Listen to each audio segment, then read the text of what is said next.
All right, this is the first live that I've done on YouTube like this, and I hope doing portrait is okay. Maybe I'll switch to landscape next time, but if you're watching this, you're probably seeing the replay, and I didn't post about this one on YouTube because it's a little bit of a trial, but I just did one on a different social media channel, and I wanted to do it here too. I had a question come in from Brandon in Nevada about advice for new parents, or first child advice is what he called it.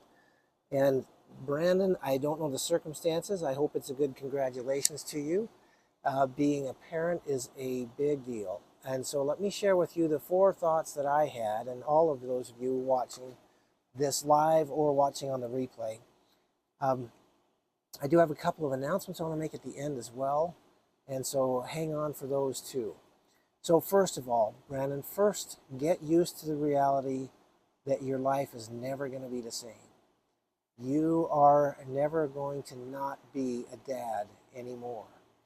And hopefully those circumstances in which you find yourself are positive ones and planned for. But either way, you are a first-time dad. Congratulations. Hopefully it's a good thing. First point is your life is never going to be the same. So if you're having your first child, it'll make it easier if you realize that and recognize that. The second piece of advice that I would have, it relates to that, but get used to not having the flexibility that you had before.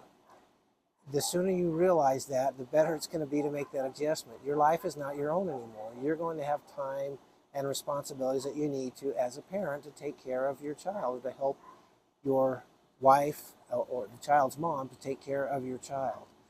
I remember when we first had our little girl, and my wife worked during the day and I worked in the evening, so I would take her. I had our daughter during the day, and while my wife was working, well, simple things that I used to do, like mow the lawn, suddenly became, well, how can I do this? Do I have to get a babysitter so I can mow the lawn? And if she had been asleep and taking a nap, and that's one of the things you got to learn is, okay, nap time is a time that you can get some things done that you otherwise can't because you got to watch your kids. So I tried setting up this little portable crib we had and took my daughter out and put her in the patio while I tried to mow the lawn. Well, a big loud lawnmower noise is not the best thing for a child, so it didn't work too well. Ended up taking her back inside, and I just remember the frustration I had. And I say that not to discourage you, but if you're having your first child, you need to get used to the reality, or settle it in your mind a little bit, that you're going to have to change your priorities. Your discretionary time is going to go down. And that's okay. There's a lot of fun times, a lot of neat things about being a parent that are going to be exciting and that you can look forward to, but you're not going to have the discretionary time that you had before. So just get used to that reality. You do get it in again about 20 years later. 20 years from the time you have your last child, that's when you start to get some of that discretionary time back. So the third thought, make sure that you give the love and support to your child's mother that she needs. There's a lot of work in raising kids, and it's a lot easier to do it with two parents rather than just one.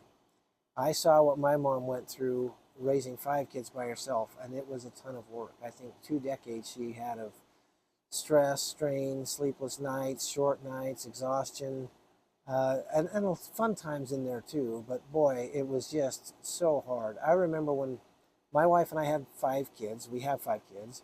And I remember times when between 2 of us, we were so busy that it was like, holy cow. I remember thinking, how did my mom do this by herself? Because it's taking all that we've got with 2 of us.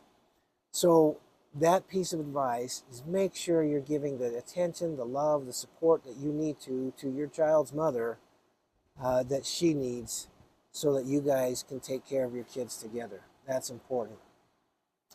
There's another story about that too. I remember as our family grew, little kids take a lot of effort, take a lot of energy. So one Christmas my wife asked for, she said, I just want a couple of hours to myself every week. So for Christmas that year, I gave her a couple of hours to herself every week. And I started at that point, we called them Saturday outings. I would take my kids for a couple of hours to half a day to a science museum, to a park, to McDonald's, to wherever, and just let my wife have that time to herself at home because she didn't get it otherwise. It's nonstop. Being a parent is nonstop. So so I did that, and they turned into a lot of fun outings. Now that was a lot of work for me for those 2, 3, 4 hours, but they were a lot of fun, particularly as they got older, because then then you're not worried about every 5 seconds checking on what they're doing. But until we got to the point where she felt like she was missing out on our Saturday outings, so she came and joined with us too. But the point is that she asked for that just 2, 3 hours a week at home by herself without the kids is what she wanted for Christmas one year. And that was the time when we had a lot of small kids in the house. Take care of the mother of your children. Help her out. The best thing you can do to be a good dad is to love and be with and take care of your wife, their mom. There's nothing better that you can give your kids than a mom and a dad to be in their life. Fourth point, fourth thought for first-time parents, all right?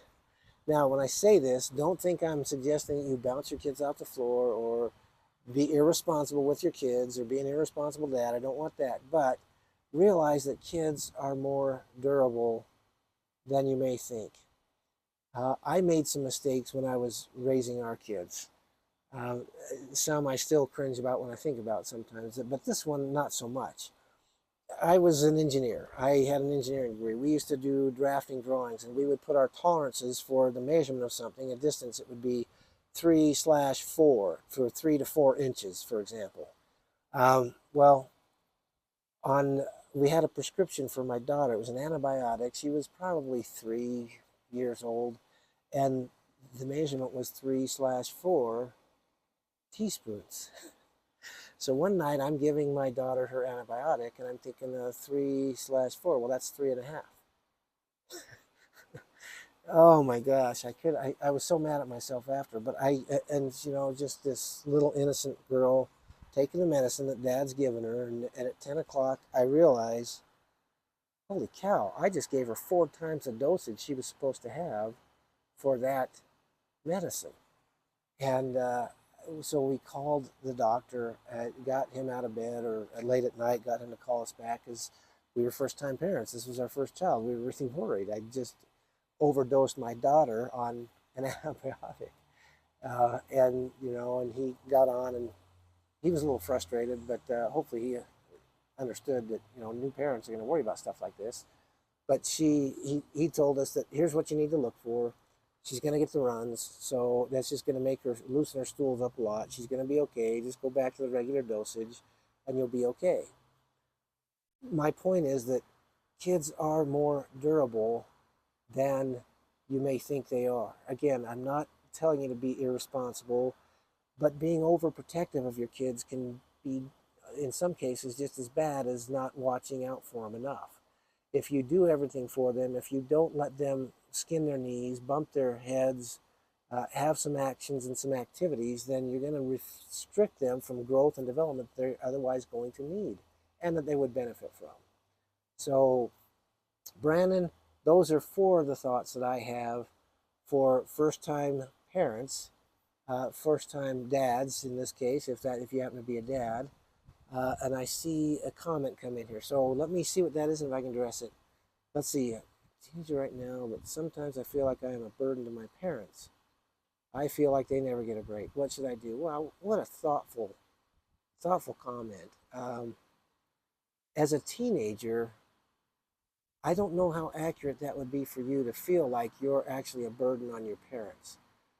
Now, if you're a pain in the butt, then maybe that's right. Maybe you know that. So you'd have to answer that question. But I'm guessing that you're not a pain in the butt all the time, and certainly not intentionally. Sometimes you just do that because we do that as teenagers, right? But if you're a teenager, you can be on your own long enough to give your parents a break if that's what you want to do. And if you really wanted to have some fun with it, you could give them a break by fixing them dinner. Tell them, hey, I'm going to fix dinner for you guys tonight. If you're in a position to take them to McDonald's or something, you can do that. Let them know that that's what you want to do. But what a thoughtful question. And I hope that, well, I hope your family life's not such that they are making you feel like you're a burden to them. But what a thoughtful question. I hope that helps a little bit. So as a teenager, you can take care of yourself. You can let them know you're gonna do good things, because otherwise they'll worry about it. But let them know that you want to give them a break. You want them to have some time, or encourage them to go out and have some time together.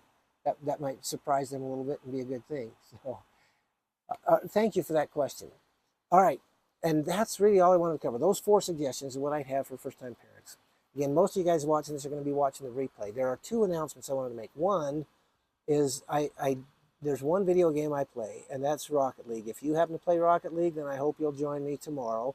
Tomorrow I'm going to do it at noon Pacific time, 3 p.m. Eastern. I'm doing it kind of in the afternoon because I've got a lot of followers in Europe, and I want to give them the opportunity to join where it's not 2 or 3 in the morning for them. So we're going to try an afternoon session. So if you play Rocket League and you want to join me tomorrow, then message me, and I'll give you the information where you can join in, and we'll play a group round of Rocket League together, a few of them. The other one is the book, The Map to Manhood. I have been working on this book for about 4 years, and it is actually, I got messages as I was doing this live that they're working on uploading it now so that it could be available on Amazon very soon, like hopefully within a couple of weeks. So keep an eye out for that. If you have not downloaded the Map to Manhood, then go to maptomanhood.org and download that. And then once you do that, you will get you'll be on the email list so that I can send you when the meeting is available, and you can and you'll know when you can get the book. I said meeting, when the book is available. Sorry, I got pop-ups on the phone. So with that, thank you for watching. Those of you that are on here and those of you watching the replay, always remember 2 things. You can still succeed, even if your dad's not in your daily life, and you do have a dad that loves you. And I'll see you on the next video or live stream.